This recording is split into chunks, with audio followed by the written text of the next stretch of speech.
What's up mga idol? Sa video na to ay gagawa tayo ng cellphone na nagbiblink lang. Ito po ay galing sa Palumok, Cotabato, Mindanao. Maraming salamat po sa nagtitiwala sa Jolphone TV. At sa mga gusto magpaayos, pwede kayong magpa-LBC, JNT, Lalamove, or any courier via deliver. At i-check natin mga idol dahil napakalayo po nito. Papunta po ng Taguig, Metro Manila. At dahil napanood ni Sir ang ating mga video na gumagawa tayo ng katulad ng sira sa cellphone niya. Ayan mga idol, check na natin at binuksan nga natin mga idol. At ayan, ang model po pala nito ay Redmi Note 11S. At ayan mga idol, ang akala ko dito LCD ang tama dahil crack na po siya noong dumating. At sinubukan ko siya i-charge para makita natin kung buhay ba ang unit. Dahil ang sabi niya, nagre-restart na lang daw ang kanyang cellphone, naglugo-lugo na lang. At noong sinarge ko naman siya ay meron pong vibrate, lubat na lubat po ito dahil nagpapatay-patay ito. At ayan, pansinin nyo mga idol, meron pong kidlat na makikita dito ilang seconds lang. At ayan, nakita ko yung kidlat at ayan mga idol. At tinanggal ko ang charger at meron itong lugo-lugo. Nag-auto-on siya. So alam ko na agad kung saan ang tama nito. Pansinin nyo mga idol, nasa switch po ang tama kapag tinanggal mo ang charger at kusa po siyang mag-on. Kagaya nan, hindi po niya kayang kargahan ang pinaka-system ng battery dahil kusa po siyang mag-on. Kaya kahit i-charge mo yan ng magdamag, maghapon, ganyan lang talaga ang kalalabasan niya. Kaya yan, buksan na natin mga idol. So, i-troubleshoot natin kung paano ba ito nasira ang pinaka-power switch at paano ito gawin. Una, tinanggal natin yung takip at pansinin nyo mga idol, first time pa po ito mabuksan dahil meron pa pong sticker. At bago tayo magpatuloy sa video, shoutout muna tayo rito. Ayan, lahat at sa lahat po ng ating viewers na nanonood ngayon, shoutout sa inyong lahat.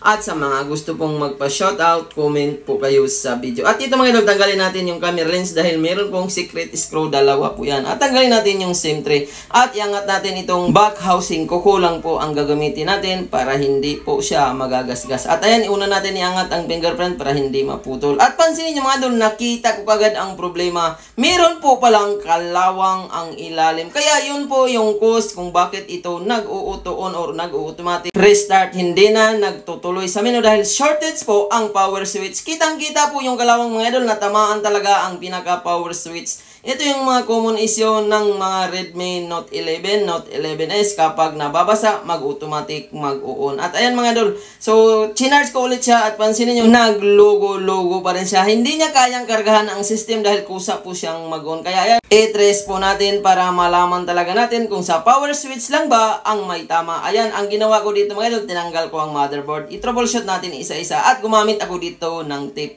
Tinakpan ko ang pinaka-connection ng power switch or yung flex. At tingnan natin kapag tinakpan natin kapag mag-automatic on ba or hindi na. At kapag nagbi-blink-blink pa rin, ibig sabihin nasa board ang tama. At pansinin nyo mga idol, lumabas agad ang pinaka-logo niya or yung percentage nung tinakpan natin ang switch. So doon talaga natin malalaman nasa switch ang tama. At ayan, tanggalin po natin yan mga idol. At ibalik natin. Tingnan natin kung mag-automatic on ba or hindi na kapag tinanggal ang tip. At kapag mag-auto-on mga idol ay kailangan talaga palitan ang power switch. So ganun po yan, mag-troubleshoot ng mga ganitong problema. At pansinin nyo mga idol, kanina naglugo-lugo lang siya, namamatay. At ayan mga idol, namamatay talaga siya. Hindi mo makita ang charging percentage dahil kusa pong mag-on ang pinaka-system niya. So ayan mga idol, ganun po tayo mag-troubleshoot para matrace natin kung saan ang tama bago natin palitan ang mga parts. Kaya dito mga idol, ayan, nalubat na lang siya. Hindi mo talaga ma-on sa menu. Hanggang logo-logo na lang siya kapag may laman. Kaya ayan mga idol, kailangan po ito palitan. So ito po yung madalas na nag-short dito,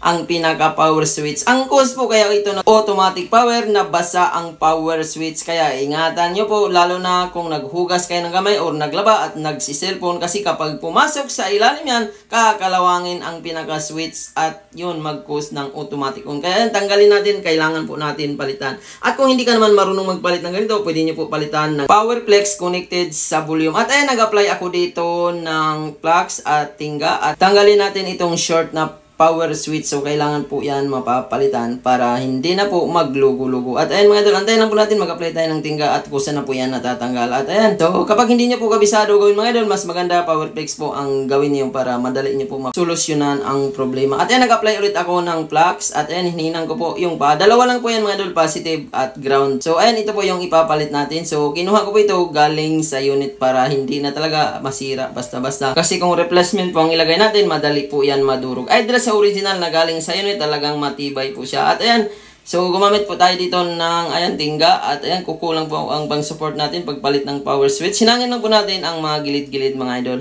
At ayan, gamit tayo ng tingga. At ingatan nyo po maghinang mga idol, baka masubraan. Pwedeng masunog ang power switch. So ayan, kapag nahinangan nyo naman po yan mga idol, ang gilid-gilid at maganda ang panghinang nyo, ayan, kakapit po kaagad yan at gagana siya. So kung hilaw po ang panghinang nyo, ayan, mapupudpud na lang yan, pinagkakabitan niya, masisira siya. Kaya ayan, after po natin napalitan, pansinin nyo mga idol, ayan, kuhang-kuha naman at parehas na parehas din po ang switch na nilagay natin. At subukan natin mga idol kung mag-automatic on pa ba, kagaya kanina, na kapag nagkakabit ang board ay hindi po lalabas ang charging percentage na mamatay siya. At kapag lumabas ang charging percentage, ayan, ibig sabihin, okay na yan. Ayan, pansinin nyo mga idol, nawala na po ang grounded dahil napalitan na po natin ng power switch. So, ganun lang po, kasimple gumawa ng ganito. At kung hindi nyo naman po kabisado, pwede nyo po ipagawa sa mga technician na malapit po sa inyo. At sa mga gustong magpaayos ng ganito, pwede kayong mag-PM sa ating FB page, Jolfon TV Official New Page. Masolusyonan po natin ng tama at hindi po masisira. At ayan mga idol, kinabit ko na lahat at hindi na siya nag-automatic on. At mamaya i-open natin yan kung magpapatay-patay pa rin ba or hindi na. At alam naman natin kung magpapatay-patay pa rin yan, dapat lalabas ang logo. At pansinin nyo,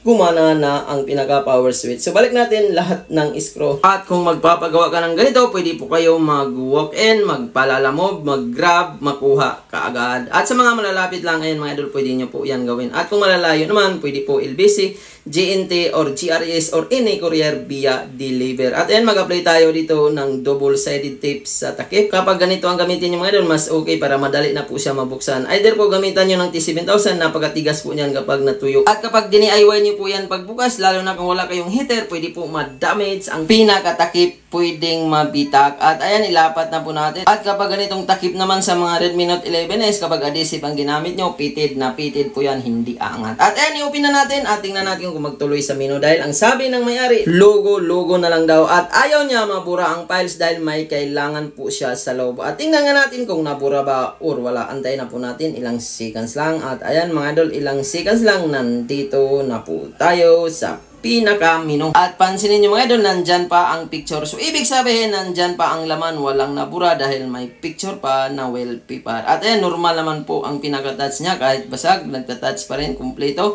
dahil original pa yan kahit basag. At grabe mga idol, na-solve po natin. Ang gagandahan, nandyan pa ang files, wala pong nabura. Normal din po ang pinaka-volume. At ayan, nag-unlock na ang screen. So, ibig sabihin, good na po ang pinaka-switch. At kung nakakuha ka ng idea sa paggawa ng mga ganitong problema or gusto mo matuto gumawa ng cellphone, pwede nyo po i-follow or i-subscribe ang ating channel para kapag may video akong nailabas, makakuha ka ng maraming idea at matututo ka talaga dito.